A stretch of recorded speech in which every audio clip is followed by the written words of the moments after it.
අයිබෝවන් සුබදැසනක් වාසනාවන්ත ජයග්‍රහි දවසක් ප්‍රාර්ථනා කරනවා. ඔබ එකතු වෙන්නේ සතියක පත්තරමේන්තුවත් එක්ක අද 2021 අවුරුද්දේ මාර්තු මාසයේ 27 වෙනිදා සෙනසුරාදා දවස.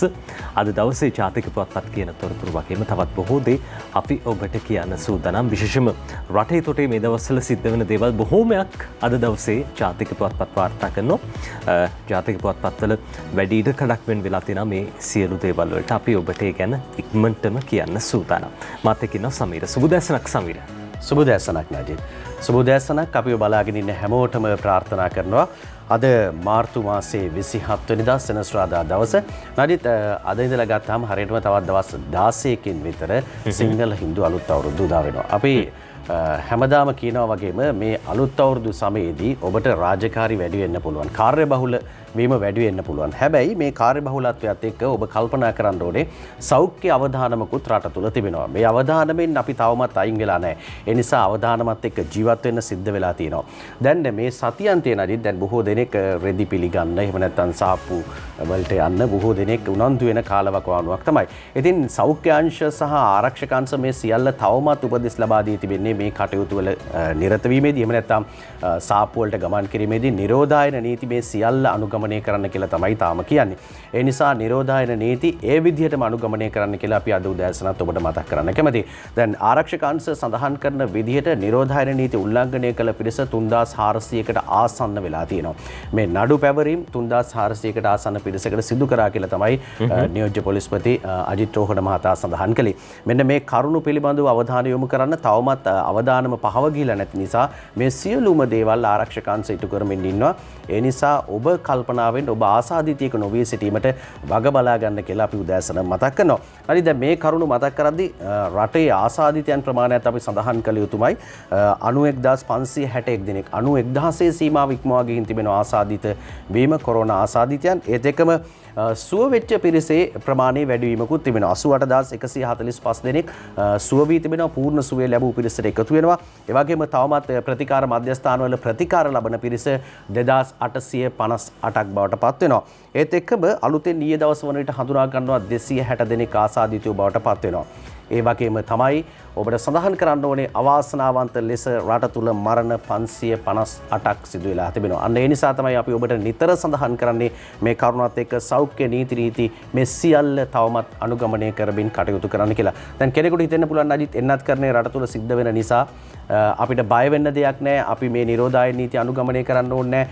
සියල්ල සාමාන්‍ය පරිදි සිදු වෙනවා. පාසල් ආරම්භ වුණා. ඒ නිසා මේවා අපි අමතක කළ යුතුයි කියන කාරණයට යන්නේ නැතුව නිරෝධායන නීති සියල්ල අනුගමනය කරමින් අද කටයුතු කරන්න කියලා අපි ඔබට මතක් කරන්න කැමතියි. තනිත් ඒ තත්ත්වෙත් එක්ක අපිට යන්න පුළුවන් ලෝක තත්ත්වය පිළිබඳවත් සොයා බලන්න.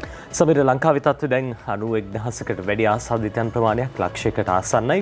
මුළු මහත් ලෝකෙම කෝටි 12කට වැඩි දැන් මේ වෙනකොට කොරෝනා ආසාදිතයන් ප්‍රමාණය 12,66,73,149ක් සමස්ත ලෝකෙම කොරෝනා ආසාදිතයන් වාර්තා වෙනවා.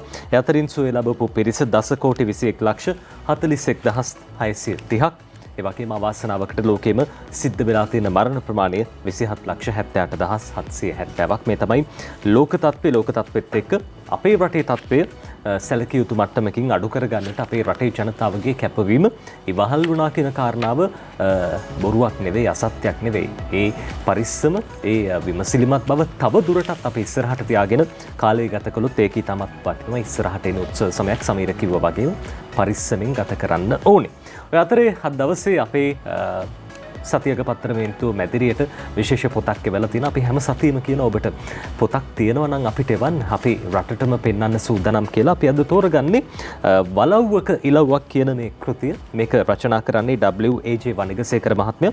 එතුමා අපිට මේ පොත එවලා තිබ්බා. ඒ ගැන කියන්න විශේෂයෙන්ම මේ පොතේ සමීර මේ යොදලා තියෙන මේ නමත් එක්ක බොහොම අපූරු නමක් යොදලා තියෙන්නේ වලව්වක ඉලව්වක් කියලා. මේ පෙරවදනේ සඳහන් වෙන කවිය. මේ කවිය ඔබට හොඳින් හොරුපුරුදු කවියක්. විශේෂයෙන්ම මේ අපේ ඉතිහාසය ගැන කතා කරනකොට බුදුදහමේ එන තේමාවක් අනුව තමයි මේ කවිය රචනා වෙන්නේත්. නජච්ඡා වසලෝ හෝති නජච්ඡා හෝති බ්‍රාහ්මනෝ කම්මනා වසලෝ හෝති කම්මනා හෝති බ්‍රාහ්මනෝ. කෙනෙකු වසලේකු හෝ බ්‍රාහ්මණයෙකු වෙන්නේ ඔහුගේ ක්‍රියාව අනුව, කර්මය අනුව, මේ හැම දෙයක් අනුව. ඉතින් ඒ අපි කරන හොඳ නරක අපේ ජීවිතයේ පරිසම් දෙන බව තමයි මේ කතුවරයා මේ විදිහට කෘතියෙන් ලියන්නේ. වැඩි දුරටත් ඇතුළට අවධානය යොමු කළොත් එහෙම මේ කතාව වෙන දෙබසක් මං සමීර කියවන්නම්. මේ සම්පූර්ණ කතාවම අපිට තේරුම් ගන්න පුළුවන්. වලව්ව කිලව්වක් කියන කෘතියේ සම්පූර්ණ කතාවම මේ කෙටි දෙබස් ඛණ්ඩ වලින්.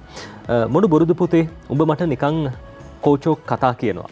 හාමු මහ රැස්ෆුට් කාර්යය මෙහි ඉඳද්දි දැන් කොළඹ ගිහින් ඊටත් බැඩි ඇති. එහෙම තමාච්චි කලින් කලට මිනිස්සු වෙනස් වෙනවා. හාමුගේ වලව්වත් දැන් මගේ ළඟදීම හාමුගේ ලස්සන කුලවන්ත දෙවැනි දුව මගේ බිරිඳ වෙනවා. උඹ මොලේ විකාරෙන්ද පුතේ මේ දොඩවන්නේ? මම විකාරෙන් දොඩවන්න නෙමෙයි මේ ආච්චි. හාමුගේ ධන කුල බල මාන බිඳින්න අංකුසය තමා මන් ලැබපු අධ්‍යාපනය. ඒ අංකුසය මට ලබා දුන්නේ මේ උතුම් මමී ඩැඩි. කුසෙන් නොවැදුවත් මමී මට මගේ අම්මා වාකිමයි. අම්මා මාව දරුවෙක් වශයෙන් හැදුවා. මමී මාව ලොකු මිනිහෙක් කළා. එදා බූවලෙන් ගහලා එළවපු රදා කොල්ලා ළඟදීම ඒ හාමුගේ ආදරණීය දෝණියන්දගේ ස්වාමි පුරුෂයා වෙනවා. ආච්චි අපේ කුලේ ඉල්ලලා වැළඳගත්තේ නැහැ. ඒක අපට හොඳට හරි නරකට හරි පරම්පරාවෙන් උරුම වුණා. ඒ කුලේ අපි කළේ සේවයක්. ඒ සේවය තේරුම් ගන්න බැරි උන් අපිට සැලකුවේ නින්දිත විදියට. හේනයා රදවකිය කිය. හැබැයි උන්ගේ චාරිත්‍ර කරව ගන්නකම් රෙදිනෙන්ද හේන මාමා අපට ඉස්සරහා දොර තහනම් වුණා. පස්සේ දොරින් ඇතුළු වෙලා පැදුරු කඩමාලේ නැතිනම් මිටි බංකුවේ තමා ඉඳ ගන්න ඕනේ. පුටු කොච්චර තිබුණත් ඒ වගේ අපේ පස්ස තියන්න තහංචි දේරදී එළිය වැනීමට නංගිට දුන්නා.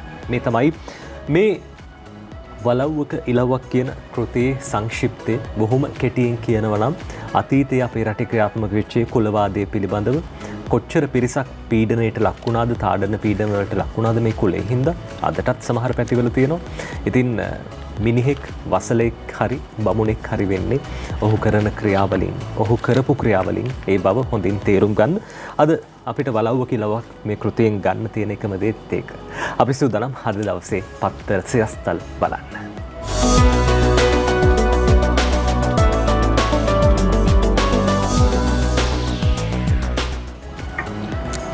නඩිත් අපිට ප්‍රධාන සිරස්තල කීපයක් දෙසට අද දවසේදී ජාතික පුවත්පත් වාර්තා කර තිබෙන අවධානය යොමු කරන්න පුළුවන්. අපි ලංකාදීප වාර්තා කර තිබෙන ප්‍රධාන සිරස්තලයකින් ආරම්භ කරනවා වගේම දිනමිනත් වාර්තා කර තිබෙන සිරස්තලයක් දෙසටත් මුලින්ම අවධානය යොමු කරන්න පුළුවන්. සෑම පුවත්පතකම ප්‍රධාන සිරස්තල කීපයක්ම වාර්තා කර තිබෙන්නේ මේ කාරණය පිළිබඳව. පසුගිය දින දෙක තුන තුලම කතාබහට ලකුණු ප්‍රධානතම මාතෘකාව තමයි පොල්තෙල් පිළිකා කාරක සහිත පොල්තෙල් වගේක් වෙළඳ පොලේ තියෙනවා කියන කාරණය පිළිබඳව. මේක දිනමින අද ප්‍රධාන සිරස්තලයේ විදිහට අරගෙන එනවා. මේ විදිහට පිළිකා කාරක ඇති ආනයනික පොල්තෙල් වෙළඳ පොලේ නැහැ කියලා තමයි සිරස්තලයේ අරගෙන එන්නේ. CIDN විමර්ශනයක් කියලා ප්‍රධාන සිරස්තලයේ අරගෙන එනවා. ස්වර්ණා විජේකෝන් සහ සන්ධ්‍යා කරුණාරත්න ලියන වාර්තාව අපි උපුටා ගන්නවා දිනමින පුවත්පතෙන්. පිළිකා කාරක ඇතුළත් ආනයනය කළ පොල්තෙල් කිසිවක් වෙළඳ පොළට නිකුත් කර නැති බව වෙළඳ අමාත්‍ය ආචාර්ය බන්දුල ගුණවර්ධන මහතා පාර්ලිමේන්තුවේදී ඊයේ ප්‍රකාශ කරන කාරණය තමයි දිනමින ප්‍රධාන සිරස්තලයට අරගෙන අවිල්ලා තිබුණේ. මේ පොල්තෙල් සම්බන්ධයෙන් පරීක්ෂණයක් කිරීමට ITI ආයතනයට දී ඇති බවත් ඒවා මේ වන විට ගුදම්වල තැන්පත් කර ඇති අතර එම පොල්තෙල් ප්‍රතිඅපනයනය කිරීමට පියවර ගන්නා බවත් අමාත්‍යවරයා සඳහන් කළා කියලා තමයි සටහනේ වාර්තා වෙන්නේ.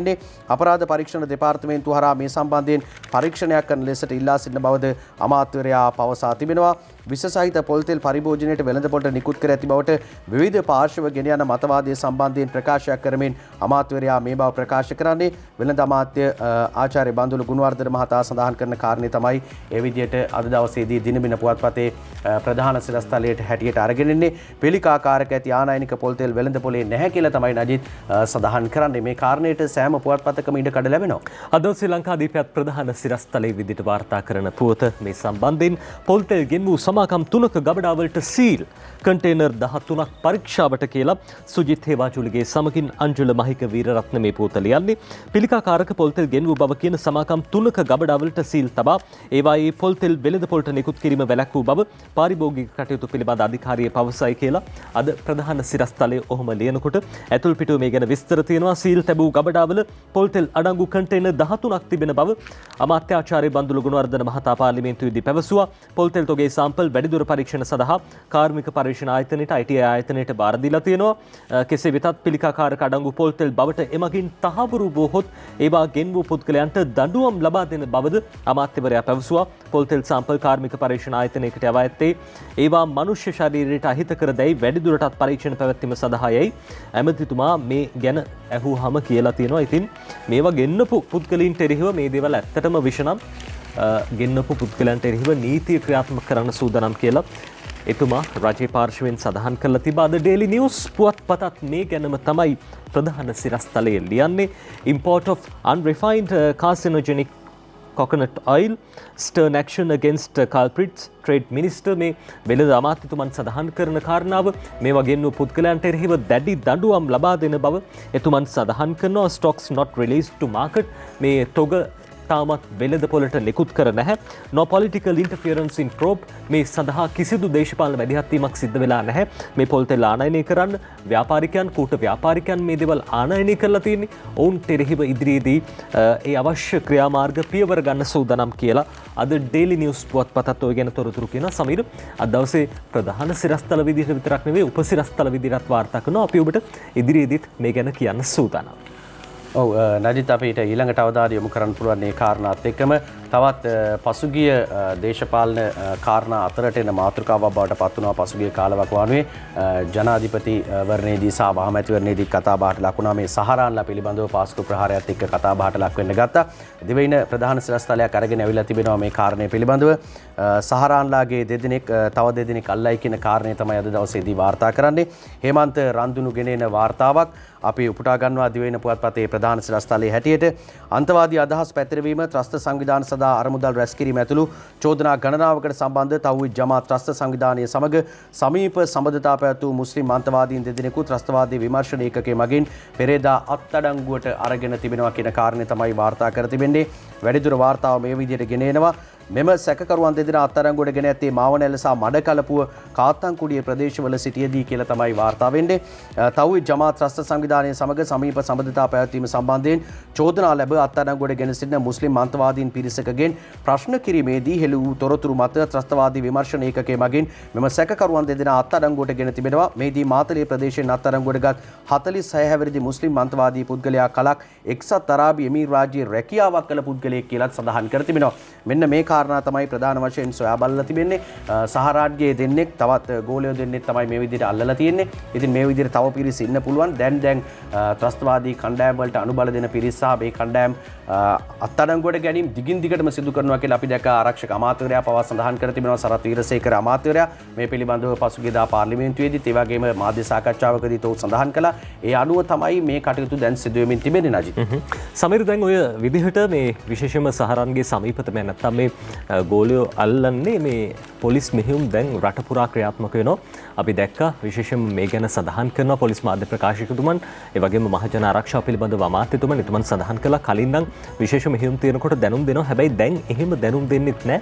මේ දැනුම් නොදී කරන මෙහෙයුම් වලින් තමයි මේ විදිහට පිරිස් අත්අඩංගුවට පත් වෙන්නේ. ඔය අතරේ පොලිසිය පැත්තෙන් කියන තවත් කාරණාවක් අද ඩේලි මිරර් ප්‍රධාන සිරස්තලයේ විදිහට වාර්තා කරනවා. ඒ තමයි දැන් මේ වෙනකොට මේ ගත වෙන්නේ උත්සව සමයක ආරම්භයක්. දැන් උත්සව සමයට එළඹෙන්නට නියමිතයි. ඔය අතරේදී කොළඹ ප්‍රදේශයේ මහා කොළඹ ප්‍රදේශයේ විශේෂම මත්ද්‍රව්‍ය වලට ඇබ්බැහි වූ විශාල පිරිසක් ඉන්නවා. මොවුන් අර විවිධ ජාවාරම් වල යෙදෙනවා. ඒ පිළිබඳව අද ඩේලි මිරර් ප්‍රධාන සිරස්තලයේ විදිහට වාර්තා කරනවා. police warn public මේ මහජනතාවට විශේෂයෙන් අවවාද කරනවා පොලිසිය.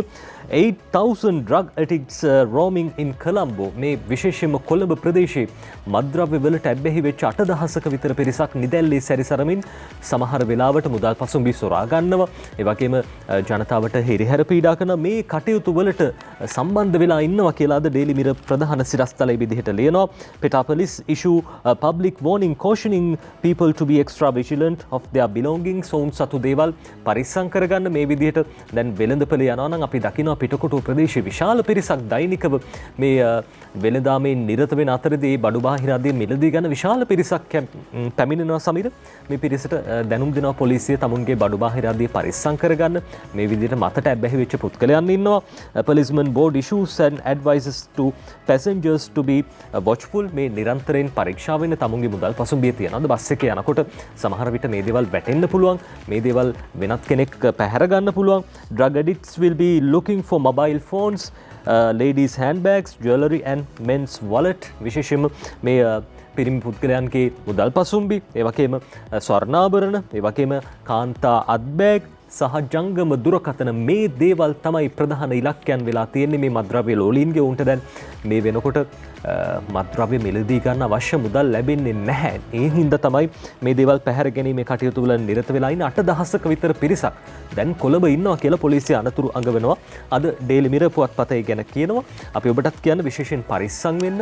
ඔක්කොටම වැඩි කොරෝනා වලින් ඔබ පරිස්සම් වෙන්න ඕනේ. ඒ අතරදී මේ වගේ පුද්ගලයින්ගෙනුත් පරිස්සම් වෙන්න ඔබට දැන් සිද්ධ වෙනවා කියලා ඩේලි මිරර් පුවත්පත කියනවා. ඒ අතරදී ලංකාදීපයේ සමීර වාර්තා කරන අද දවසේ සමීර සඳහන් කළා අද දෙවයින ප්‍රධාන සිරස්තලයේ සහරාන් සම්බන්ධයෙන් ලංකාදීපයත් කියනවා මේ පාස්කු ප්‍රහාරය පිළිබඳව විශේෂයෙන්ම හිටපු ජනාධිපතිවරයා මෛත්‍රීපාල සිරිසේන මහත්තයා අපි දැක්ක පාර්ලිමේන්තුවේදී විශේෂයෙන්ම මේ ගැන ප්‍රකාශයක් කරනවා. එතුමා කියපු කරුණු අද ජාතික පුවත්පත් වාර්තා කරනවා. පාස්කු ප්‍රහාරයේ කලින් දැනගෙන හිටියානම් මග හැර යාමට තරම් මා ම්ලේච්ඡ නැහැයි කියලා හිටපු ජනාධිපති මෛත්‍රීපාල සිරිසේන මහත්තයා කිව්වා කියලා අද ලංකාදීපයේ ওই විදිහට ලියනවා. සුජිත් හේවාචුලිගේ සමගින් අංජුල මහික වීරරත්න පාස්කු ඉරුදුන ප්‍රහාරය ගැන තමා කල්ති අතරතුරු දැනගෙන සිටියේ නම් එවැනි බිහිසුණු ප්‍රහාරයකට කිසි විටකත් ඉඩ නොදෙන බවත් එම ප්‍රහාරය ගැන කල්ති අතරතුරු දැනගෙන සිටියේ නම් ඒ මගහැරීමට තරම් ම්ලේච්ඡෙකු නොවන බවත් හිටපු ජනාධිපති මෛත්‍රීපාල සිරිසේන මහත්තයා කිව්වා කියලා අද දවසේ ලංකාදීපයේ ওই විදිහට ලියනවා. ඇතුල් පිටුවේ ගැන විස්තර තියෙනවා. විශේෂයෙන්ම මෛත්‍රීපාල සිරිසේන මහත්මයා සම්බන්ධයෙන් අපි දැක්ක පාස්කු ප්‍රහාරය පිළිබඳ විමර්ශනය කරන ජනාධිපති කොමිසම ඒ වාර්තාවේ විශේෂයෙන්ම සඳහන් වෙලා තියෙනවා. හිටපු ජනාධිපතිවරයාත් මේ සම්බන්ධයෙන් වග කිව යුතුයි කියලා. කෙසේ වෙතත් එතුමන් මේ පිළිබඳව අදහස් පළ කරමින් තමයි පාර්ලිමේන්තුවේදී මේ ආකාරයෙන් සඳහන් කරලා තියෙන්නේ. සමීර අද දවසේ අනිකුත් ජාතික පුවත්පතුත් මේ ගැන තොරතුරු කියනවා. ඔව් නඩිත් දෙවෙනි පුවත්පතත් ඒ පිළිබඳව වාර්තා කර තිබුණා. ඊයේ දවසේ අපි දැක්කා මෛත්‍රීපාල සිරිසේන හිටපු ජනාධිපතිවරයා පැයකට ආසන්න කාලයක් පාර්ලිමේන්තුවේදී කතා කරනවා. ඔහු සඳහන් කළේ ඔහු පිළිබඳව ජනගත වෙලා තියෙන කාරණේ පිළිබඳව ඔහුගේ නම පිළිබඳව ජනගත වෙලා තියෙන ආකාරය පිළිබඳව දැන් සඳහන් කරනවා කියලා. නමුත් මෛත්‍රීපාල සිරිසේන මැතිතුමා සඳහන් කළා අවුරුදු 53ක් ඔහු දේශපාලනය කරලා තියෙනවා. මේ වගේ නිന്ദා අපහාස සියල්ල ලැබිලා තිබෙනවා.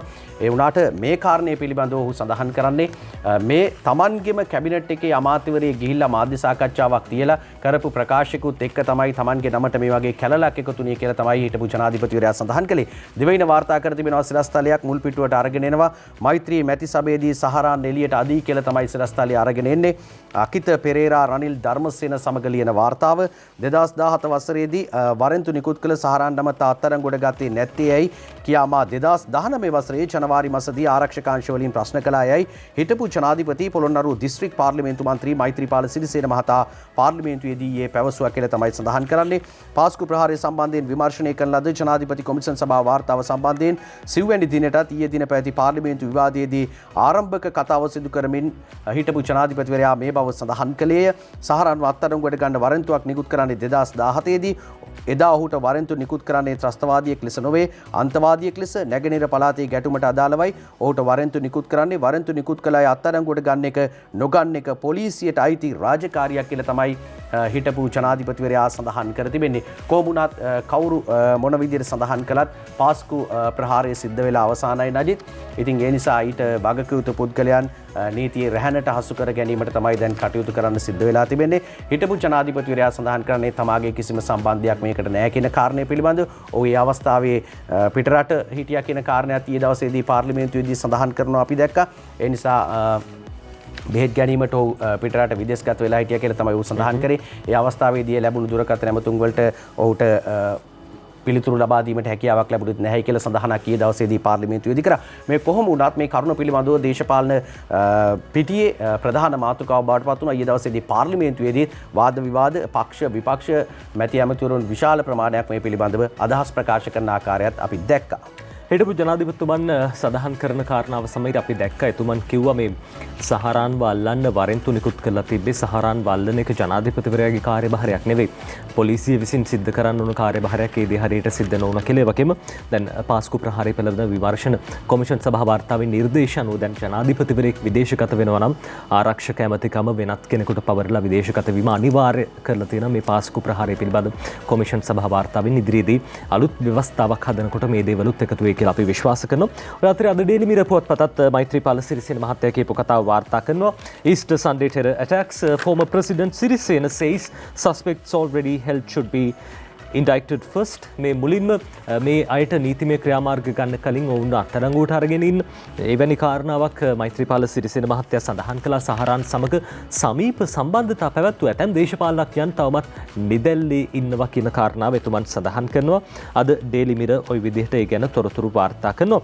ඒ අතරේ සන්ඩේ ඩේලි මිරර් පුවත්පතත් තව දුරටත් වාර්තා කරන මේ පාස්කු ඉරිදා ප්‍රහාරය පිළිබඳ විශේෂයෙන්ම මේ දේශපාලනික බලපෑමක් තිබ්බද කියන කාරණාව ඩේලි මිරර් පුවත්පත වාර්තා කරනවා. මේ විදිහට අජිත් සිරිවර්ධන සමගින් යොහාන් පෙරේරා ලියන්නේ Easter Sunday attacks were politically motivated. මේ දේශපාලනිකව මේ පාස්කු ප්‍රහාරය විශේෂයෙන්ම පාස්කු ප්‍රහාරය සිද්ධ වෙන්න දේශපාලනයේ බලපෑවද දේශපාලනයෙන් කිසියම් ආකාරයක උත්ප්‍රේරණයක් ඇති වුණාද කියන කාරණාව පිළිබඳව අද ඩේලි මිරර් මේ විදිහට ලියනවා. While claiming that the Easter Sunday attacks were politically motivated, true it looked like an extremist and terrorist attack. JVP leader Anura Kumara Dissanayake said yesterday the Presidential Commission on Easter Sunday attacks has failed to reveal the mastermind and the motive behind the attack.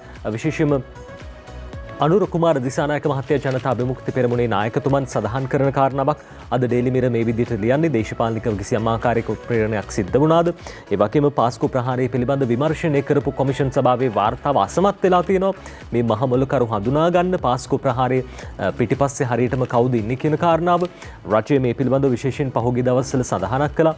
මේ මහමොලකරුවන් නීතිය රැහැනට හසු කරගන්නට කටයුතු කරන උන්ට උපරිම දඬුවම් ලබා දෙනවා කියලා. කෙසේ වෙතත් ජනතා විමුක්ති පෙරමුණ පාර්ශවයෙන් මේ විදිහේ මතයක් ගොඩ නැගෙන අතරදී අපි දැක්ක සමීර අද දවසේ විශේෂයෙන්ම ලංකාදීප පුවත්පත සඳහන් කරන කාරණාවක් මේ පාස්කු ප්‍රහාරය පිළිබඳව අපි දැක්ක හිටපු ජනාධිපතිවරයා සඳහන් කළා මේක මගේ විතරක් වැරද්දක් නෙවෙයි මුළු මහත් රජයේම එවකට හිඳපු රජයේ වැරද්දක් කියලා. රජයේ පැත්තෙන් ඒ කාලේ ඉඳපු උත්තරයක් දෙනවා හරින් ප්‍රනාන්දු මහත්තයා. එතුමා කියනවා පාස්කු ඉරිදා ප්‍රහාරය ගැන කිසිත් රනිල් දැන සිටියේ නැහැ කියලා මැති සභේදී හරින් කියයි කියලා අද ලංකාදීපය කියනවා. අංජුල මහික වීරරත්න සමකින් සුජිත් හේවාචුලිගේමයි මේ පුවත ලියන්නේ. රනිල් වික්‍රමසිංහ මහතා යහපාලන රජයේ අගමැතිවරයා පාස්කු ඉරිදා ප්‍රහාරය ගැන කිසිම දෙයක් කලින් දැන සිටියේ නැති බව තමා පැහැදිලිවම පවසන බව පත්කළ මන්ත්‍රී හරින් ප්‍රනාන්දු පාර්ලිමේන්තුවේදී ඊයේ පැවසුවා කියලා.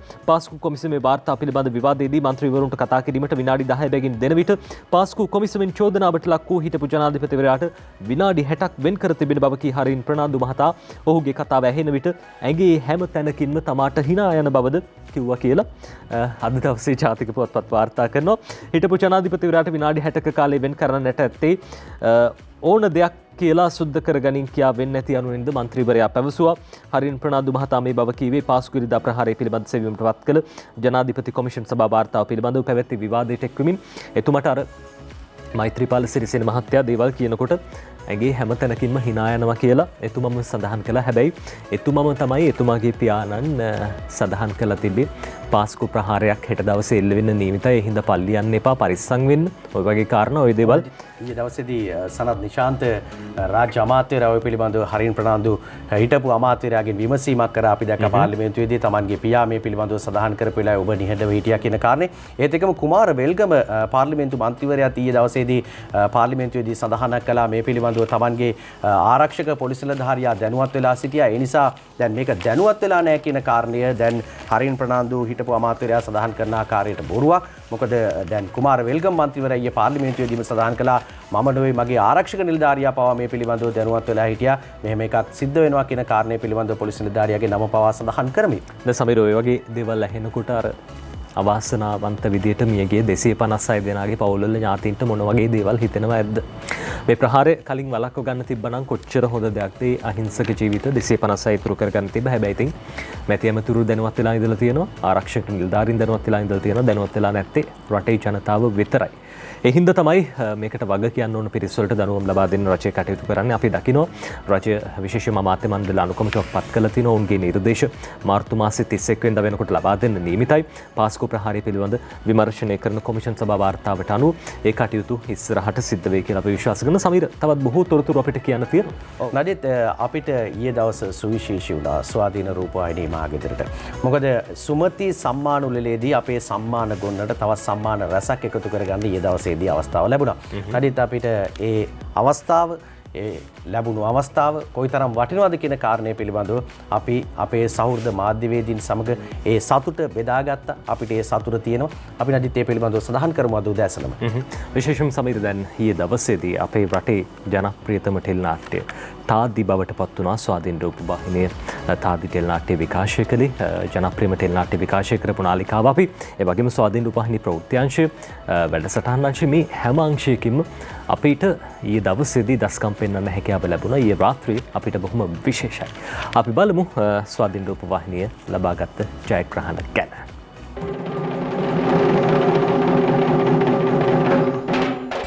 ස්වාධීන රූපවාහිනී මහගෙදර විශිෂ්ටත්වය යළි යළිත් පිළිබිඹු කරමින් 25 වන සුමති සම්මාන උළෙලේදී මව්බිමේ නාලිකාව සම්මාන රැසකින් පිදුම් ලැබුවා. ප්‍රවෘත්ති හා කාලීන සිදුවීම් අංශයේ ගයාන් බුද්ධික ඇල්ලේගොඩ නිෂ්පාදනය කළ හඬා වැටුණු 21 වැඩසටහන හොඳම කාලීන වැඩසටහන ලෙස සම්මානයට පාත්‍ර වුණා. හොඳම රූපවාහිනී කාලීන වැඩසටහන සඳහා සම්මානය දිනා ගනු ලබන්නේ ස්වාධීන රූපවාහිනියෙන් විකාශය වූ ගයාන් බුද්ධික ඇල්ලේගොඩ නිෂ්පාදනය සහ අධ්‍යක්ෂණය කළ හඬා වැටුණු 21.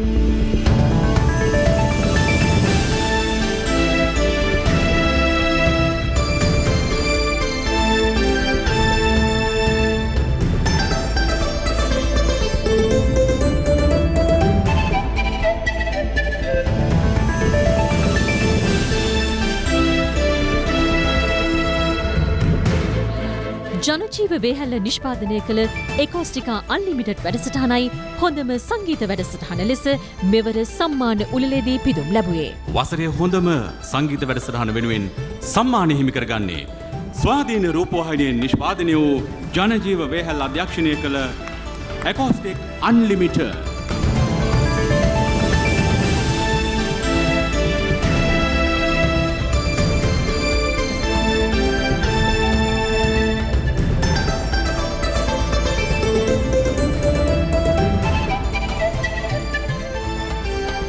කුසලතා සම්මාන දෙකක්ද ස්වාධීන රූපවාහිනියට හිමි වුණා. මෙවර සුමති සම්මාන උළෙල සඳහා හොඳම කාලීන වැඩසටහනේ නිර්දේශනාම අතරට දුෂාන්ත දර්ශන හා වරුණ ලක්මාල් නිෂ්පාදනය කළ විල්පත්තුවාදය වැඩසටහනද චන්දිමා ප්‍රේමරත්න නිෂ්පාදනය කළ ආර්ට් ෆෝ යූ හොඳම සංගරාමය වැඩසටහනද නිර්දේශනාම අතරට එක්ව තිබුණා. හොඳම පූරක නිර්දේශනාම අතරට ස්වාධීන රූපවාහිනියේ ඉන්ද්‍රසිරි සුරවීරද ඇතුළත්ව සිටීම විශේෂත්වයක්. සුමති සම්මාන උළෙලේදී විශේෂ ඇගීම් සම්මානයක් රසික සුරවීර ආරච්චිට හිමි වුණා. වසරේ ජනප්‍රිය ටෙලිනාට්‍ය ලෙස ස්වාධීන රූපවාහිනිය විකාශය කරන තාදී ටෙලිනාට්‍ය සම්මානයට පාත්‍ර වුණා. ජයග්‍රහණය කරන්නේ තාදී.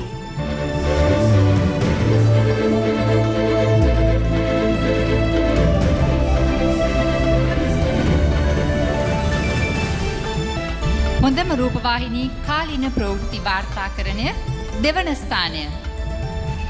දෙවන ස්ථානය හිමිවන්නේ ස්වාධීන රූපවාහිනිය හිතකර මීමැස්සෝ ආරේ දුෂාන්ත දර්ශන ඉදිරිපත් කළ වැඩසටහනට ස්වාධීන රූපවාහිනිය ප්‍රවෘත්ති අංශයේ නියෝජ්‍ය සාමාන්‍ය අධිකාරී සුධර්මන් රාදලිගු මහතාට සහ මෙම වැඩසටහන අධ්‍යක්ෂණය කළ ආරේ දුෂාන්ත දර්ශන මහතාට තමයි අපි වේදිකාවට ඇරයුම් කරන්නේ. ඔබගේ ප්‍රතිචාරය මැද්දේ put your hands together.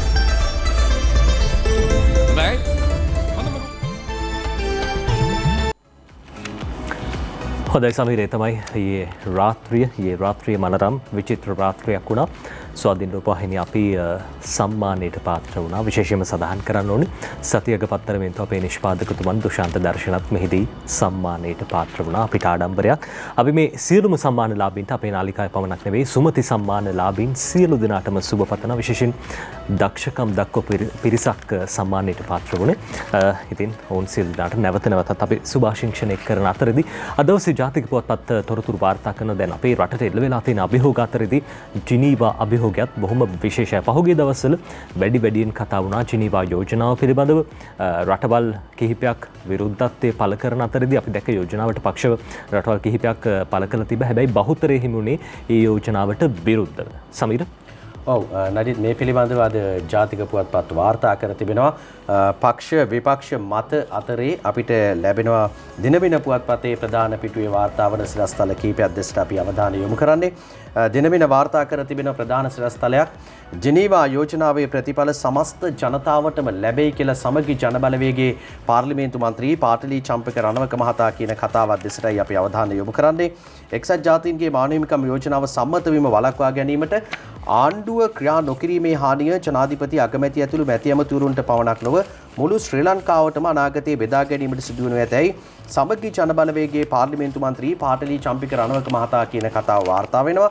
ඊට එහා පැත්තෙන් වාර්තා කර තිබෙනවා සිරස්තලයේ පහලින් වාර්තා කර තිබෙන සිරස්තලයේ තමයි මානව හිතවාදී වීමෙන් ජිනීවා මීළඟ සැසිය දිනන්න පුළුවන්. මේ කියන්නේ එක්සත් ජාතික පක්ෂයේ මහලේකම්තුමා පාලිත රංගබණ්ඩාර මහතා කියන කතාව මේ විදිහට වාර්තා වෙනවා. ආණ්ඩුව ජගත් ප්‍රජාව සමග චන්දිකමින් කටයුතු කිරීම නිසා ජිනීවා සමුළුවේදී රටවල් වල සහාය අප රටට අහිමි වූ බව එක්සත් ජාතික පක්ෂයේ මහලේකම් පාලිත රංගබණ්ඩාර මහතා සඳහන් කරනවා. මේ චණ්ඩි චරිතයෙන් ඈත් වී මානව හිතවාදී චරිතයකට ආණ්ඩුව අවතීර්ණ වුණොතින් සැප්තැම්බර් 22 වෙනිදා පැවැත්වෙන මීළඟ සමුළුවේදී මෙම ගැටලුවෙන් මිදීමට හැකි වෙනවා කියලා තමයි පාලිත රංගබණ්ඩාර මහතා සඳහන් කර තිබෙන්නේ. ඊළඟට අපි ජනතා විමුක්ති පෙරමුණේ නායකයා ආන්ද්‍ර කුමාර දිසානායක මහතාගේ කතාවකටත් අවධානය යොමු කරනවා. දේශපාලන පලිගැනීම් කොමිසමට එරෙහි අනුරගේ නඩුව 30 වනදා කැඳවයි කියලා තමයි සිරස්තලයේ වාර්තා කර තිබෙන්නේ. මේ විදිහට සඳහනකුත් එක්ක දේශපාලන පලිගැනීම් පිළිබඳ සොයා බැලූ ජනාධිපති කොමිසමේ නිර්දේශ බල රහිත කරන ලෙස ඉල්ලා ජනතා විමුක්ති පෙරමුණේ නායක පාර්ලිමේන්තු මන්ත්‍රී ආන්ද්‍ර කුමාර දිසානායක මහතා සහ නීතිපති දෙපාර්තමේන්තුවේ ජ්‍යෙෂ්ඨ නීතිඥ ජනක බණ්ඩාර මහතා ගොනු කළ රීඩ් පෙට්සම් දෙක කරුණු තහවුරු කිරීම සඳහා මේ මාස 30 වෙනිදා කැඳවීමට අභියාචනාධිකරණය ඊයේ තීරණය කළා කියලා තමයි වාර්තා කර තිබෙන්නේ. ඒ තමයි අද දවසේදී දිනබින පුවත්පත වාර්තා කර තිබෙන ප්‍රධාන සිරස්තල තුනක් දෙසට අපි අවධානය යොමු කළේ.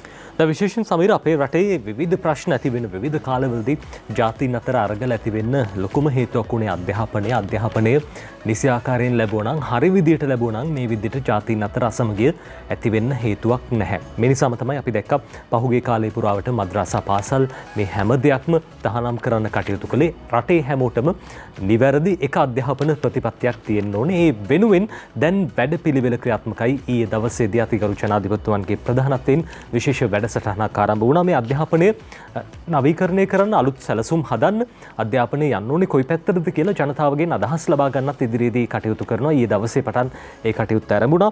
අද ඒ කියන්නේ මේ විදිහට Daily News පුවත්පත ලියනවා. Digital platform launched to be obtain ideas on new education policy. මේ අලුත් අධ්‍යාපන ප්‍රතිපත්තියක් සකස් කිරීම සඳහා ජනතාවගේ අදහස් ලබා ගැනීමේ ඩිජිටල් අවකාශය නිර්මාණය කිරීම ඊයේ දවසේදී සිදු වුණා. ජනාධිපතිතුමාගේ ප්‍රධානත්වයෙන් මේ දියත් කෙරුණා කියලා අද Daily News පුවත්පත කියනවා. ඉතින් මේ නිසාම අපි විශ්වාස කරනවා දැන් ඉස්සරහට අධ්‍යාපනය කොයි පැත්තටද යන්න ඕනේ කියන කාරණා පිළිබඳව රටේ ජනතාවටම තීරණය කරන්න හැකියාව තියෙනවා. ඒ පිළිබඳ දැන් අදහස් ලබා ගන්න ඔබේ වටිනා අදහසත් මේ ඩිජිටල් අවකාශය හරහා එක් කරන්න කියලා අපි ඔබට ආරාධනා කරනවා. නජිත් අපි දිනමින පුවත්පතේ ඡායාරූපයේ ප්‍රධාන ඡායාරූපය බවට පත් කරගෙන තිබෙන්නේ මේ කාරණේ පිළිබඳවයි. ජනාධිපතිතුමා ඉන්නවා මේ ඡායාරූපයේ ප්‍රධාන ඡායාරූපයේ. ඒ වගේම ජීල් පීරිස් අධ්‍යාපන අමාත්‍යවරයා, ඒ වගේම රාජ්‍ය අමාත්‍ය සුසිල් ප්‍රේමජයන්ත මහතා සහ නාමල් රාජපක්ෂ අමාත්‍යවරයා මේ ඡායාරූපයට එක් වී සිටින ආකාරය තමයි දැක්වෙන්නේ. යෝජිත අධ්‍යාපන ප්‍රතිසංස්කරණ පිළිබඳ මහ ජනතාවගේ අදහස් ගැනීම සඳහා වන ඩිජිටල් වේදිකාව අරලියගහ මන්දිරයේදී ජනාධිපති ගෝඨාභය රාජපක්ෂ මහතාගේ ප්‍රධානත්වයෙන් නිල වශයෙන් ආරම්භ වන විවෘත කරන ආකාරය දැක්වෙන ඡායාරූපයක් තමයි මේ ඉදිරිපත් කර තිබෙන්නේ. නජිත් අපිට පුළුවන්කම ලැබෙනවා ජනාධිපතිවරයා හිදී සඳහන් කළ කරුණු දෙසට දැන් අවධානය යොමු කරන්න. එතුමා සමීරයේ දවසේ කතා කරනවා හතරවැනි කාර්මික විප්ලවය ගැන. මේ ඩිජිටල් තාක්ෂණය මුල්ලුණු විප්ලවයක් ගැන. එයින් අලුත් රැකියාවන් බිහි වෙනවා. මෙන්න මේ අවශ්‍යතාවයන්ට ගැළපෙන අධ්‍යාපනයක් ලබා නොදුන්නොත් ඒ පරපුර අතරමං වෙනවා. මෙන්න මේක හින්දා තමයි අපිට ප්‍රතිසංස්කරණයක් අධ්‍යාපනය අවශ්‍ය වෙන්නේ.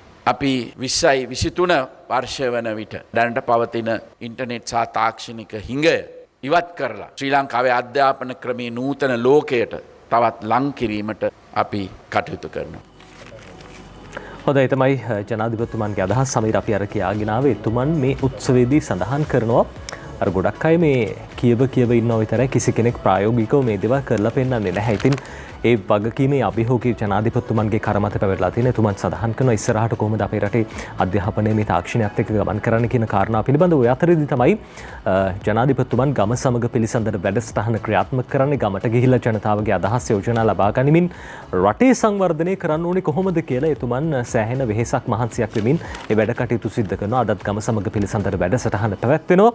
අද ඒ ගැන Daily News පුවත්පත මේ විදිහට ලියන්නේ discussion with village 16th program in Matara. අද දවසේදී මාතරදී තමයි ගම සමග පිළිසඳර 16 වෙනි වැඩසටහන පැවැත්වෙන්නේ. The 16th discussion with the village program presided by President Gotabaya Rajapaksa will be held in Kiriwelkale North Step 3 Grama Niladhari Division in Pitabeddara Division Secretariat division in Matara district today. අද දවසේ මාතර මේ දිස්ත්‍රික්කයේ විශේෂයෙන්ම පිටබැද්දර ප්‍රාදේශීය ලේකම් කොට්ටාසේ පියවර 3 ග්‍රාම නිලධාරී කොට්ටාසේ කිරිවැල් කැලේ උතුර ප්‍රදේශයේදී තමයි මේ ගම සමග පිළිසඳර වැඩසටහන අද දවසේදී පැවැත්වෙන්නේ කියලා Daily News පුවත්පත සඳහන් කරනවා. විශේෂයෙන්ම මේ ප්‍රදේශයේ ජීවත් වෙන පවුල් 622ක් 2990කට වැඩි පිරිසක් මේ ග්‍රාම නිලධාරී කොට්ටාසේ ජීවත් වෙනවා. ඔවුන්ගේ ගැටලු හඳුනා ගනිමින් ඒවට විසඳුම් ලබා දෙන්න ජනාධිපතිතුමන් කටයුතු කරනවා කියන කාරණාව අද Daily News පුවත්පත් සඳහන් කරනවා. අපි දකිනවා සමීර මේ ගම සමග පිළිසඳර වැඩසටහන් පැවැත්වෙන්නේ අර කාර්යක්ෂම රාජ්‍ය නිලධාරීන් අපි දකිනවා ජනතාව ලියුම් පිට ලියුම් ලියලා ඔවුන්ගේ බලාපොරොත්තු ඉටු වෙන්නේ නැති වුනහම සෑහෙන පීඩාවට පත් වෙලා හෙම්බත් වෙලා ඉන්නේ. ජනාධිපතිවරයෙක් තමුන්ගේ ගමට ආවම ඒ ප්‍රශ්න ඔවුන් ජනාධිපතිතුමාට කියන්නේ ඒ දේවල් පොඩ්ඩක් හරි ඉටු කරගන්න ඒවට ඕනාවටත් වඩා විසඳුම් ලබා දෙන්න ජනාධිපතිතුමන් කටයුතු කරනවා. ඒ තමයි එතුමාගේ හැටි. අද 16 වෙනි වැඩසටහන ගම සමග පිළිසඳර ওই විදිහට පැවැත්වෙනවා. අපි විශ්වාස කරනවා ප්‍රශ්න රැසකට විසඳුම් ලබා දෙන්න එතුමන් කටයුතු කරાવી. ඔව් නජිත් ඊළඟට අපි අර ප්‍රධාන සිරස්තල වලින් උපුටාගත් කාරණේ අතුරු සිරස්තල කීපයකුත් එනවා මේ දිවයින පුවත්පතේ ප්‍රධාන සිරස්තලයක් හැටියට විස පාම් ඔයිල් කන්ටේනර් 14ක් ගෙන්වුවේ සීනි කට්ටිය නෙමෙයි කියලා තමයි දිවයින වාර්තා කරන්නේ. මේ කතාව කියලා තියෙන්නේ අමාත්‍ය බන්දුල ගුණවර්ධන මහතා පාර්ලිමේන්තුවේදී කියපු කතාවකට තමයි දිවයින පුවත්පතේ ඉඩකඩ ලැබෙන්නේ. විස පාම් ඔයිල් කන්ටේනර් 14ක් ගෙන්වා ඇත්තේ බදුසහන ලබා දුන් සැනින් මෙරටට සීනි ගෙන්වන ලද සමාගම නොව වෙනත් සමාගම් 3ක් විසින් යයි වෙළඳ අමාත්‍ය ආචාර්ය බන්දුල ගුණවර්ධන මහතා පාර්ලිමේන්තුවේදී විශේෂ ප්‍රකාශයක් කරමින් සඳහන් කරා කියලා තමයි කියන්නේ. එම විස පාම් ඔයිල් තොග ගෙන්වූ අය සම්බන්ධයෙන් විශේෂ පරීක්ෂණයක් සිදු කර යම් වරදක් වෙලා තියෙනවා නම් ඊට සම්බන්ධ අයට තරාතිරම නොබලා දඩුවම් ලබා දීමට තමන් පොලිස්පතිට කියා සිටින බවද අමාත්‍යවරයා එහිදී කිව්වා කියලා තමයි කියන්නේ. ඒ සම්බන්ධයෙන් පාර්ලිමේන්තුවේදී විශේෂ කතාබහකුත් ඇති වුණා. විපක්ෂයේ මතත් ආවා, ආණ්ඩු පක්ෂයේ මතත් ආවා. මේ පිළිබඳව බොහෝ දෙනෙක් කතාබහට ලක් කරන මාතෘකාවක් හින්දා ඊයේ පාර්ලිමේන්තුවත් යම් ආකාරයකට උණුසුම් ස්වභාවයක් ගත්තා මේ කරුණු කාරණාත් එක්ක. නජිත් ඒ අතර සමීර ලංකාදීපය අද කියනවා මේ සම්බන්ධයෙන් පුවතක් ආයතන 4ක පොල්තෙල් ප්‍රමිති ආයතනයේ පරීක්ෂාවට නිමල කොඩිතුවක්කු ලියන පුවත මෙරටට පොල්තෙල් ආනයනය කරන ආයතන 4ක සාම්පල පරීක්ෂාවට ලක්වෙමින් පවතින බවත් දින කිහිපයක් ඇතුළත එහි ප්‍රතිඵල නිකුත් කරන බවත් ශ්‍රී ලංකා ප්‍රමිති ආයතනයේ නිවේදනයක් නිකුත් කරමින් සඳහන් කරනවා. අලි බ්‍රදර්ස් පුද්ගලික සමාගම සේන මිල්ස් පිරිපහදුව ඉදිරිසිංහ එඩිබල් ඔයිල්ස් කටාන පිරිපහදුව මේ සමාගම්වල තෙල් පරීක්ෂා කරන බවට තමයි තොරතුරු වාර්තා වෙන්නේ. මේ තෙල් තොග පරිභෝජනයට සුදුසු නම් පමණක් අලවිය සඳහා ඉදිරිපත් කරනවා. නුසුදුසු නම් ඔවුන්ට එරෙහිව නීතිමය පියවර ගන්නවා කියලා වැඩි දුරටත් සඳහන් කරනවා. මේ පොල් තෙල්වල ඇෆලටොක්සින් සම්බන්ධයෙන් රසායනාකාර පරීක්ෂණ අඛණ්ඩව සිදු කරන බව තමයි ප්‍රමිති ආයතනය සඳහන් කරලා තියෙන්නේ කියලා අද ලංකාදීප පුවත්පත ওই විදියට තොරතුරු වාර්තා කරනවා. ඔව් අපි ඊළඟට යන්නේ තවත් ප්‍රවෘත්තියක් දිවයිනෙන් උපුටා ගන්න. නජිත් දැන් එන්නත් කරන්නේ රට තුන සිදුවෙමින් තිබෙන වෙලාවක තමයි මෙන්න මේ කාරණය මතුවෙමින් තිබෙන්නේ. දිවයින පුවත්පත මේ තොරතුරු අරගෙන අවිල්ලා තියෙන්නේ. චීන එන්නත වළක්වන්න ෆාමසි හිමියේ ගේමක් ගහලා කියලා තමයි කියලා තියෙන්නේ. අපි බලමු මොකද්ද මේ ගහලා තියෙන ගේම කියලා. කීර්ති වර්ණකුලසූරිය ලියන්නේ මේ වාර්තාව. චීනය විසින් මෙරටට පරිත්‍යාග කිරීමට තීරණය කළ සිනෝෆාම් එන්නත ශ්‍රී ලංකාවට ගෙනීම ව්‍යර්ථ කිරීම සඳහා හිටපු ෆාමසි හිමියෙකු සිදු කළ උත්සාහයක් ගැන රජයට තොරතුරු හෙළිවෙලා වෙලා කියලා තමයි වාර්තා වෙන්නේ. පාමසීමියෙක් ලොකු වැඩක් කරන්න ගිහිල්ලා තියෙන්නේ. ඒ ප්‍රවෘත්තියේ වාර්තා වෙනවා මේ විදිහට. මෙම පාමසීමියා ඖෂධ නියාමන අධිකාරියට පත් කර තිබූ අතර එම නියාමන අධිකාරියේ සමාජිකයන් පිරිසක් සමග එක්ව චීන එන්නත ලබා ගැනීම වළක්වා තිබෙනවා කියලා තමයි සඳහන් කර තිබෙන්නේ. මේ සැලවූ විගස එම උත්සාහය ව්‍යාර්ථ කළ රජය එම පාමසීමියාට සේවයෙන් ඉවත් වන ලෙසත් දන්වා තිබෙනවා කියලා තමයි නජි සඳහන් කර තිබෙන්නේ. සුළු වරදක් නෙමෙයි කරන්න හදලා තියෙන්නේ චීනයෙන් ගෙන්නලා අපේ රටේ කොරෝනා මර්ධනය සඳහා යම් වැඩපිළිවෙලක් ක්‍රියාත්මක වන කාලවකවානුවක තමයි මේ වගේ පුද්ගලයන් ඉදිරිපත් වෙලා මේ වගේ කටයුතු සිදු කරන්නත් කටයුතු කරමින් සිටිනවා කියන කාරණේ ඛේදවාචකයක් බවට පත් වෙනවා නජිත් රට තුල. අපේම මිනිස්සු අපේ රටේ මේ ඇති වී තිබෙන උවදුරෙන් අපි බේරෙන්න යම් උත්සාහයක් දරනවා. රජය උත්සාහ කරමින් සිටිනවා, සෞඛ්‍ය අංශ උත්සාහ කරමින් සිටිනවා. ඒකටත් යම් බාධා එල්ල කරමින් සිදු කරන මේ කරුණු පිළිබඳව යම් කනගාටුදායක තැනක තමයි තියෙන්නේ. ඒ අතරේ අද ඩේලි මිරර් පුවත්පත වාර්තා කරනවා විශේෂයෙන්ම දැන් මේ එන්නත් කරන වැඩපිළිවෙල හරහා අපි දකින දෙයක් තමයි දැන් මේ වෙනකොට සමාජයේ කොරෝනා රෝගීන් ටිකක් අඩු වෙලාද කියන කාරණාව. එහෙම වුණත් යාපනයේ දිස්ත්‍රික්කයේ යාපනයේ එක් කොටසක් වහලා දාලා කියලා ලොක්ඩවුන් තත්ත්වයට පත් කරලා තියෙනවා කියලා ඩේලි මිරර් පුවත්පත කියනවා. section of Jaffna town locked down yesterday. Ramesh Madhusanka මේ පුවත ලියන්නේ 80 persons were found infected with coronavirus. මේ කොරෝනා වෛරසය ආසාදිත පුද්ගලයන් 80 දෙනෙකු හමු වීමත් සමග යාපනයේ කොටසක් වසා දමන්නට කටයුතු කරලා තියෙනවා කියලා අද ඩේලි මිරර් පුවත්පත කියනවා. ඒ අතරේදී ඩේලි මිරර් සඳහන් කරන තවත් කාරණාවක් රාජ්‍ය අමාත්‍ය සුදර්ශනී ප්‍රනාන්දුපුල්ලේ මහත්මිය සඳහන් කරනවා. දැන් ඉස්සරහට එන්නේ සිංහල දෙමළ අලුත් අවුරුද්ද. මේ අලුත් අවුරුද්ද වෙනුවෙන් විශේෂයෙන්ම මේ මහජනතාව ඒකරාශී වීම සිද්ධ කරන්න එපා කියලා large gatherings to be prohibited. මේ විශාල වශයෙන් ජනතාව ඒකරාශී වීම තහනම් කරලා තියෙනවා කියලා එතුමිය සඳහන් කරනවා. no decision taken yet to enforce travel restrictions. තවමත් මේ සංචරණ සීමා පනවන්නට කටයුතු කිරීම පිළිබඳ අවධානයක් යොමු වෙලා නැහැ. Public urge to ensure existing health guidelines are strictly followed. මේ දැඩි ලෙස රජයේ බලාපොරොත්තු වෙන ජනතාව සෞඛ්‍ය මාර්ගෝපදේශ නිසි පරිදි ක්‍රියාත්මක කරයි කියලා මහජනතාවගෙන් ඒ පිළිබඳව බලාපොරොත්තු වෙනවා කියලා සුදර්ශනී ප්‍රනාන්දුපුල්ලේ රාජ්‍ය අමාත්‍යතුමිය සඳහන් කරනවා. ඒ අතරදී ඩේලි මිරර් තවදුරටත් තොරතුරු කියනවා මේ Sinopharm එන්නත පිළිබඳව සමීර සඳහන් කළ අතරේ Pfizer එන්නත පිළිබඳව talks with Pfizer successful. මේ Pfizer එන්නත පිළිබඳව සාකච්ඡා කිරීම සාර්ථක වෙලා තියෙනවා. Sri Lanka to purchase vaccines from Pfizer. මේ Pfizer සමාගමෙන් එන්නත් මිලදී ගන්න අපේ රට සූදානමින් ඉන්නවා. company to provide special storage විශේෂ ධාරිතාවකින් යුක්තව මේ එන්නත් ලබා දෙන්න නියමිතයි. major breakthrough announced in storage. මේ දේවල් ගබඩා කිරීම පිළිබඳව ප්‍රශ්නගත සිද්ධීන් වාර්තා වෙනවා. කෙසේ වෙතත් ඒ පිළිබඳව අවධානයකින් යුක්තව කටයුතු කරන්න නියමිතයි. vaccines can be stored at -25 Celsius to -15 මේ සෙල්සියස් අංශක ඍණ 15ත් ඍණ 25ත් අතර උෂ්ණත්වයක තමයි මේ දේවල් ගබඩා කරන්න ඕනේ. ඒක ටිකක් ප්‍රායෝගිකව පහසුයි. හැබැයි මේ දේවල් ක්‍රියාත්මක කරන්න නියමිතයි කියලා අද ওই විදිහට ඩේලි මිරර් පුවත්පත සඳහන් කරනවා. සමීර. ඔව් නජිත් අපිට චීනයේ Sinopharm වෙනත් ලක්ෂ 6ක් 31 වෙනිදා මෙරට එනවා කියලා දින මින පුවත්පතේ ප්‍රධාන සිරස්තලයක් හැටියට වාර්තා කරනවා.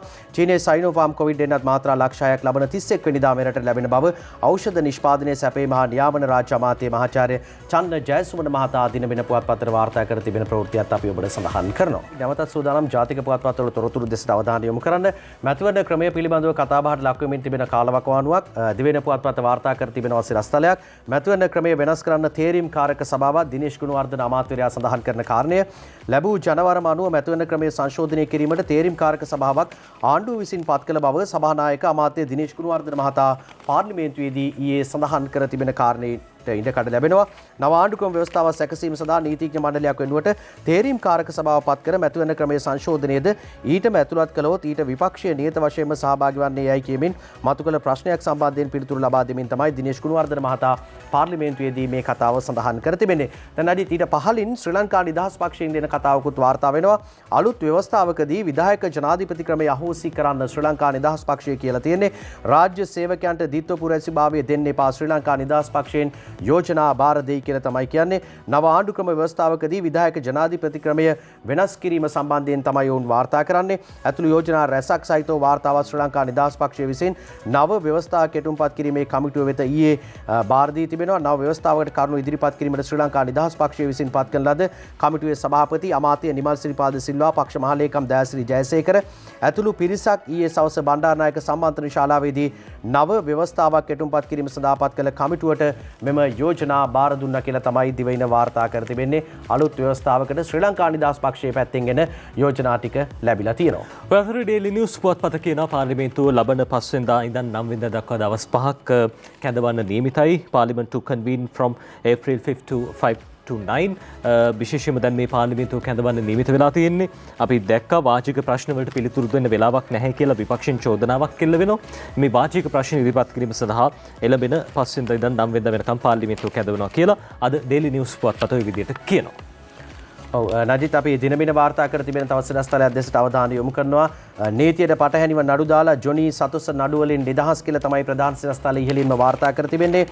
සතුස් ආයතනයේ සේවකයන් දේශපාලන ක්‍රියාකාරකම් වල යෙදවීමෙන් රජයට රුපියල් කෝටි 4ක පාඩුවක් කළේ යයි කියන සිද්ධිය සම්බන්ධයෙන් වුණු අල්ලස් නඩු දෙක ගොනු කර තිබෙන ආකාරයේ නීතියට පටහැනි බව සඳහන් කරමින් ජොන්ස්ටන් ප්‍රනාන්දු ඇතුළු තිදෙනා මහාධිකරණ නියෝග පරිදි නිදහස් කිරීමට කොළඹ ප්‍රධාන මහේස්ත්‍රාත් බුද්ධික ශ්‍රී රාගල මහතා ඊයේ නියෝග කළා කියලා තමයි දිනමින ප්‍රධාන සිරස්තල අතරට මුල් පිටුවටම එකතු කර තිබෙන්නේ.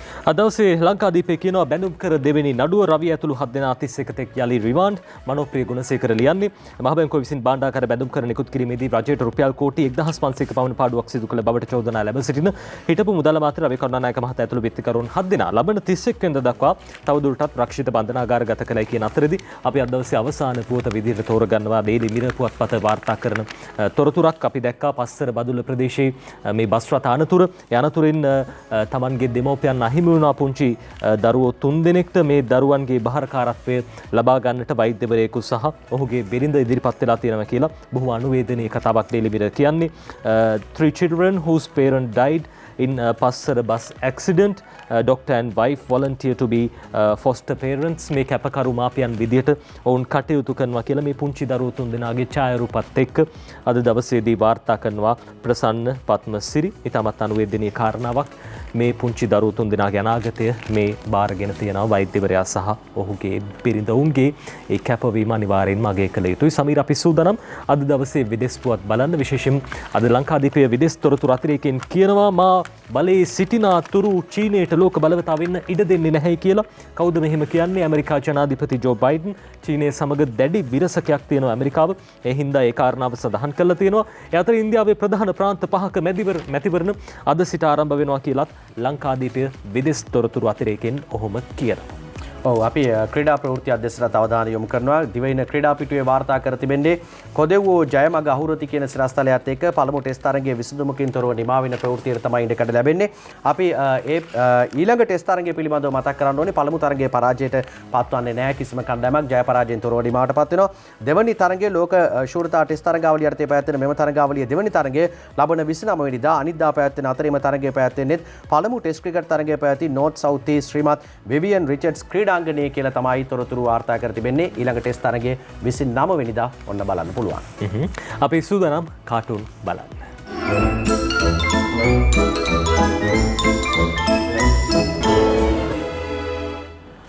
අපි සූදානම් තෝරගන්න දිවෙන පුවත්පතේ ජයරත්න වික්‍රමසිංහගේ ෆේස්බුක් කාටුනේ මේ බලන්න දෙන්නේ කතාවක්. පාස්කු ප්‍රහාරයේ දේශපාලන පසුබිම සොයන්න ජනාධිපති කොමිසමක් පත් කරන්න කියලා වාසු කියලා තියෙන්නේ. ඔව් සහරාන් නැවත උපදිනකන් කොමිසන් දැම්මනම් හරි. සහරාන් ආයි ඉපදෙනකන් මේ කොමිසන් දානවා කියලා තමයි මෙයාලා නම් කියන්නේ. මේ පංකජ රුවින්දගේ සරදම් කාටුනේ ලංකාදීප පුවත්පත රඳින බලන්න දෙන්නේ කතා කරනවා.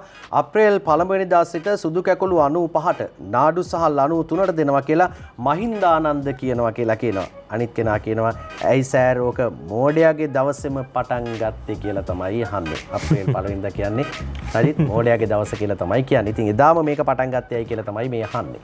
මේ ශ්‍රීකාන්තගේ දූපත කාටුනේ දිනමින පුවත්පතේ දෙන්නේ කතාවක් දේශපාලකතුමෙකුගේ සාමාන්‍ය මිනිස්සෙකුගේ කතාවක් වගේ අපිට පේන්නේ.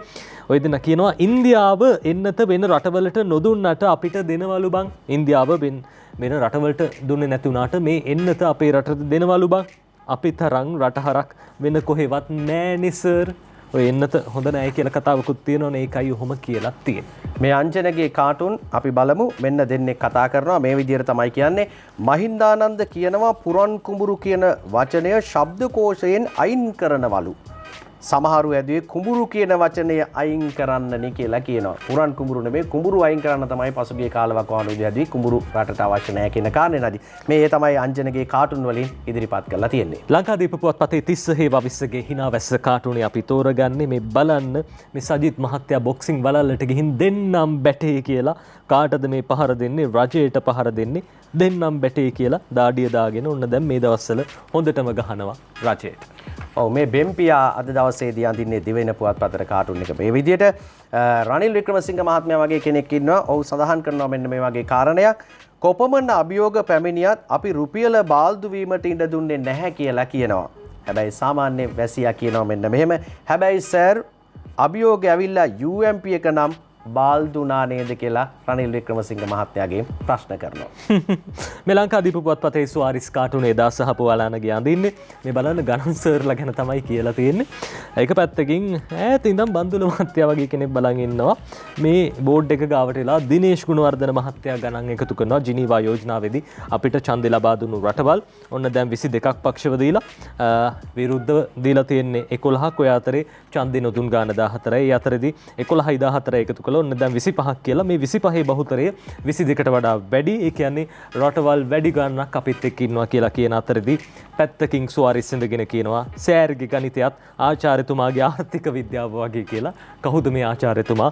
අර පිටිපස්සින් ඉන්න බන්දුල මහත්තයා. සමීර අපි කාටුන අවසන් කරන්න අද දවසේ තෝරගන්නේ උකයි තත්ත්වේ කවිය අනුරාධ ලියන්නේ. අද දිවෙන පුවත්පතට ලියන උකයි තත්ත්වේ කවිය මේ විදිහට ලියලා තියෙන්නේ. ඒත් කියන්නේ ජිනීවා ගැනමයි. ජිනීවා කතා දිනේෂ් කියන විට සැරට කිරිඇල්ල බැන්නා රජය හට මහ උණුසුමක් ආවත් හතර වට ගති නෑ මිරිස් කුඩු ඩිංගක් නොමැති කොට.